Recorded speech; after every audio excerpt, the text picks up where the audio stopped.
दरम्यान पालकमंत्री पदासंदर्भात महाजनांचं आणखी एक वक्तव्य समोर आलेलं आहे। पालकमंत्री पदावर महाजनांनी एक सूचक इशारा दिलेला आहे। कुंभमेळा मंत्रिपद आणि योगायोग असल्याचं महाजन यांनी म्हटलंय। गेल्या वेळी मी नाशिकचा पालकमंत्री होतो असं देखील त्यांनी सांगितलं। यावेळी पालकमंत्री अजून ठरायचं आहे, त्यामुळे पुन्हा एकदा त्यांनी सूचक वक्तव्य केलेलं आहे। एक मोठं चॅलेंज आहे, मोठं आव्हान आपल्याला आहे, आपण ते स्वीकारलेलं आहे, स्वीकारावं लागणार आहे।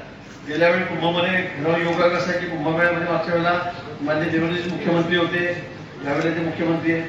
मागच्या वेळेला मी जलसंपदा मंत्री होतो, खात्यामध्ये होतो, यावेळेला जलसंपदा खात्याचा मंत्री आहे। मागच्या वेळी माझ्याकडे कुंभ खात्याचा चार्ज होता, कुंभमेळा मंत्री मी होतो, यावेळेला सुद्धा कुंभमेळा मंत्री मीच आहे। म्हणजे असं हा योगायोग 12 वर्षांनी येणं ते सोपं नाही आणि 2 वेळा कुंभमेळ्यामध्ये मला काम करायला मिळणे, संधी मिळणं हे मला वाटतं नशिबाचा भाग आहे।